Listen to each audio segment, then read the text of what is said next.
સત્સંગી થવાની વાત આવી છે. બોટાદના બધા યુવક બાળકોએ બહુ સારું બધું જમાવટ કરી.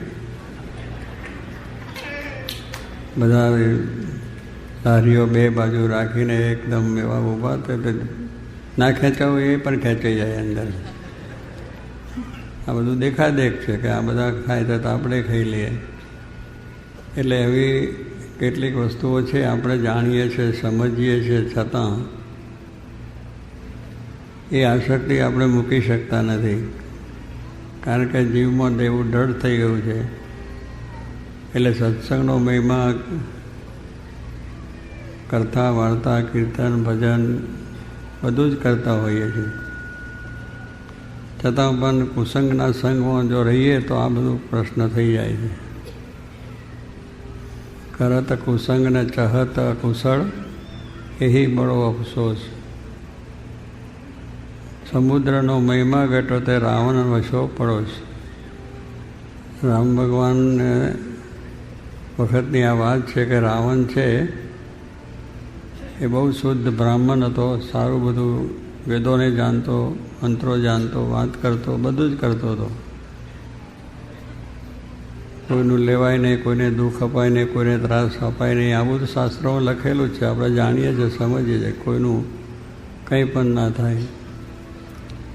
પણ રાવણને એવી બુદ્ધિ કે ભગવાન રામના પત્ની સીતાજીને જ ઉપાડી ગયેલો. હવે એ તો માણસ હતો, ખબર તો પડે ને કે પારકા સ્ત્રીને ઉપાડી શકાય. અત્યારે કેટલાય લઈને જાય છે, એટલે એમાં ક્યાં કહેવાની વાત છે. કોકને ઉપાડી જાય, કોકનું કંઈ કરી આવે. એટલે આસક્તિ કેટલી બધી જીવની અંદર છે. જાણે છે, સમજે છે, આ ખોટું છે, ખરાબ છે, ના થાય. શાસ્ત્રોમાં કહ્યું છે કે એક પત્ની સદા બ્રહ્મચારી. શાસ્ત્ર પ્રમાણે જો તમે બધું કરો તો તમારી જગતમાં પ્રસિદ્ધિ વધે, આબરૂ વધે અને તમને જીવમાં પણ શાંતિ રહે. પણ હવે એક પત્ની છે ને એને મૂકીને આપણે બીજે જઈએ એટલે એક વિશ્વાસઘાત થયો. કારણ કે આપણે જેની સાથેનો અગ્નિ, દેવ, બ્રાહ્મણ બધાની સમક્ષ પ્રતિજ્ઞાથી જોડ્યા છે.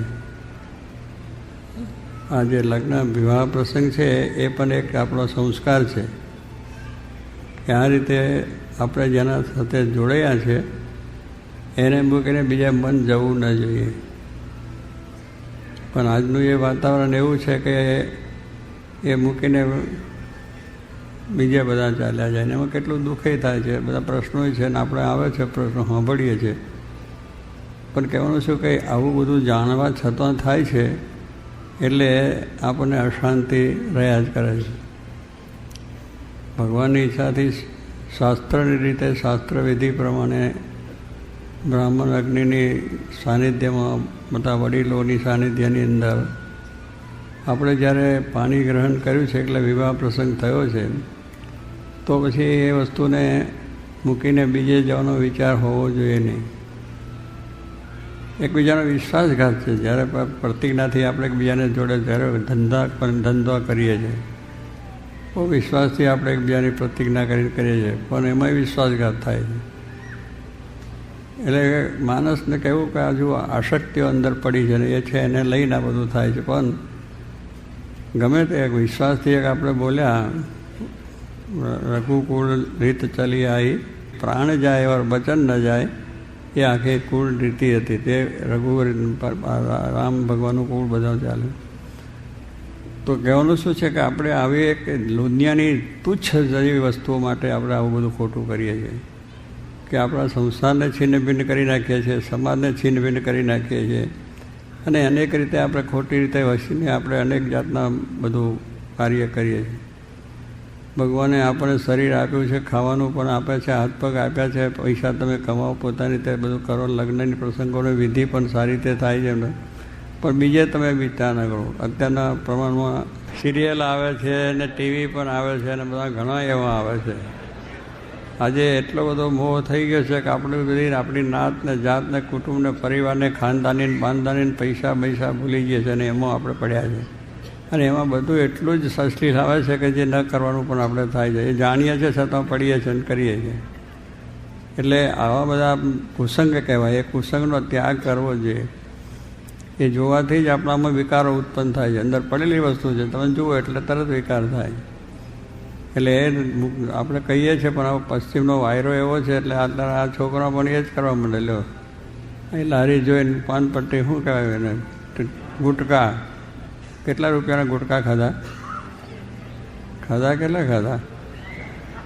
હવે અત્યારેથી છોકરા આવું પઠાને આ પેલા પૈસા કમાવાળાને જ આમ ભલે ને એને પ્રાણ જાય, છોકરો બગડી જાય તો પાનપટ્ટી કરી અને 5-10 રૂપિયા પડાવી લે.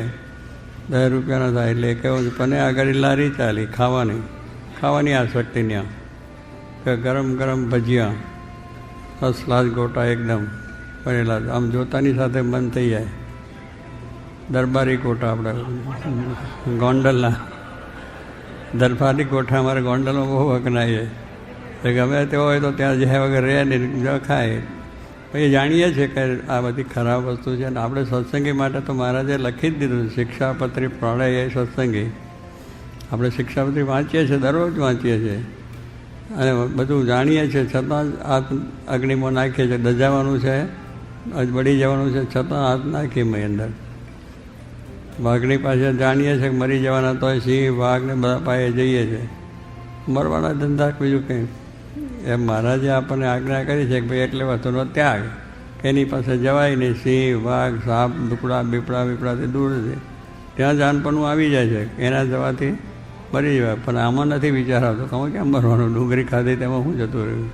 એ તો સારું છે, પણ આ તો આજ્ઞા છે. ભગવાનની આજ્ઞાનું જેટલું પાલન એટલું સુખ, જેટલું આજ્ઞા પડે એટલું અંતરમાં સુખ આપણને.